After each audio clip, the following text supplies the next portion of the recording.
Day 11 of asking about the twins from Knights of the Eternal Throne. Alright, so the twins are Arcann and Thexan. They are the sons of Senya Tural and Emperor Valkorion. In their youth, they often swapped clothes to confuse their attendants, though Senya had deeply loved them. The twins were hardened by Valkorion's indifference and cold upbringings. They had grown distant, showing no affection, even after the birth of their younger sister, Vaylin. From their earliest years, Arcann and Thexan were forged into warriors. They trained beneath the Eternal Fleet's shadow, sparring with each other, or survived brutal conditions in the Endless Swamp. Now their bond was strong, but their personalities began to diverge. Thexan was steady, dutiful and loyal, while Arcann simmered with resentment, embittered with his father's neglect. Though Thexan constantly tried to calm his brother's anger, the bitterness had festered. But when Vaylin's raw force powers had spiraled out of control, Valkorion imprisoned her on Nathema, a dead world that was stripped of the force. Senya, sensing danger, attempted to flee with her children, but Arcann and Thexan, already hardened, they had mocked her and refused to go. As adults, Arcann returned to Nathema and freed Vaylin, experiencing firsthand the natural emptiness of the world. Thexan had visited frequently as well, always demonstrating the same familial loyalty that he would with Arcann. Back on Zakul, Valkorion gifted Vaylin her first lightsaber. When she ignited it, the twins instinctively moved to defend him,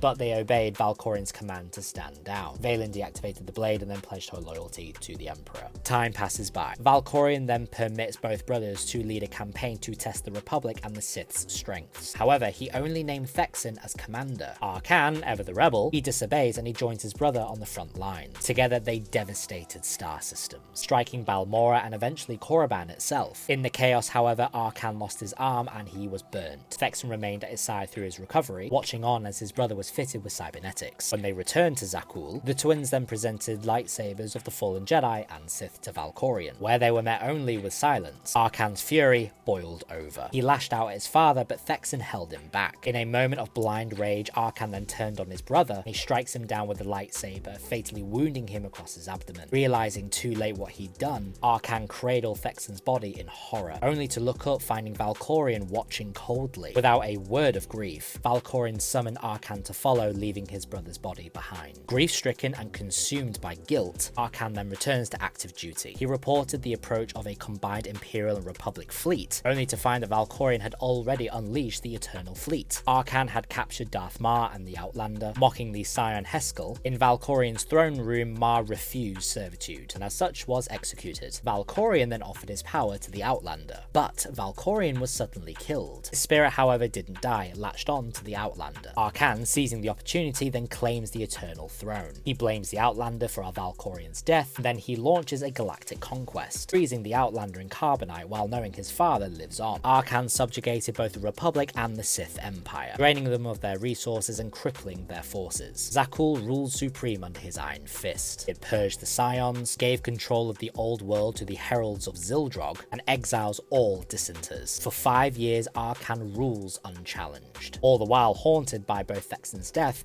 and Valkorion's silence. Time passes by and Lana Beneko and Koth Fortina freed the Outlander. Arcann anticipated their route through the Endless Swamp, so he deploys forces, they escape, and they manage to destroy the Eternal Fleet's ships. But when Vaylin exposes Senya's involvement, Arcann dismissed it, promising judgment. Escal revealed the Outlander's presence on the Silo, prompting Arcann to send the Eternal Fleet and declare escape impossible. Arcann arrived first, slaughtered Scions and executed Hescal. He offered peace in exchange for surrender, but was refused. A duel then erupted as Asylum burned. A crashing shuttle ended the fight, allowing the Outlander to escape. Arcann had destroyed HK-55, but was thrown from a platform and lost them. Alone once more, he longed for Valkorion's guidance, but as expected, none came. The silence of his father's absence deepened his guilt over Thexan. Though in his despair, Arcann orders brutal bombings across sectors to lure the Outlander out. In desperation, Arcann blamed the Knights for his failures, which was forcing them into deadly duels. Vaylin warned that this would weaken them, but he ignored her. The Alliance struck back, then disabled Zakul's droids. Arcann, still fixated on control, refused to listen. Scorpio then seized the Eternal Throne systems, betraying Arcann and stealing control of the Eternal Fleet. Absolutely obsessed with revenge, Arcann then attacked Odessen, all attempting to destroy Scorpio, the Outlander, and Valkorion. Gravestone had ravaged the fleet. The Outlander and their allies had then infiltrated Arcann's ship. Vaylin then lured Senya away, revealing Arcann's location. Arcann then faced the Outlander in a brutal duel. Scorpio had fired on the flagship to try and kill them both, but defeated and buried in debris, Arcann was rescued by Senya. Vaylin had confronted them, and then Senya pleaded for peace. Vaylin attacked and Arcann shielded his mother, which had then forced Vaylin to flee. Senya then escaped with Arcann seeking healing. While Arcann recovered, Vaylin returned and seized the throne. She then places a bounty on Senya. Some of the knights did help Senya, but they were killed by Vaylin. But fleeing to Voss, Senya used ancient rituals to heal Arcann, ultimately sacrificing her life force. As enemies had closed in, she fell into a coma. Arcann, believing her dead, then fled into hyperspace, casting off his mask and his past, determined to reclaim his legacy. Arcann returned during Vaylin's grand festival, launching a missile strike to infiltrate the Eternal Palace. He confronts Vaylin, he fails to reason with her, and they fought the Outlander. Thexan intervened. Vaylin then escaped, and Arcann, rejecting Valkorion, pledged allegiance to the Alliance. Later, Arcann helped defend Odesson from Vaylin's attacks, but after her death, he and Senya sensed peace. But Arcann had warned that Valkorion's threat remains. When the Eternal Throne stood vacant, Valkorion had tried to possess the Outlander. In a final battle within the mind, Arcann joined the Commander, Senya, and Vaylin's spirits. Together they freed Vaylin's spirit, who then chose to destroy Valkorion. Arcann, alongside the spirits of his siblings, Thexan and Vaylin, they aided the Commander in delivering the final blow, ending Valkorion forever. Afterward, Arcann and Senya continued to serve the Eternal Alliance. During the battle against Valkorion's final weapon, a plague infecting Satil Shard, Arcann joined the Commander in a shared trance. In the Mindscape, Arcann met Thexan's spirit once more. Reunited with Thexan and Vaylin, they stood together. As Valkorion's fractured essence, Tenebrae, he was finally destroyed. Arcann, freed at last of the shadows of his past, and steps into the light of redemption. That's all I have for you.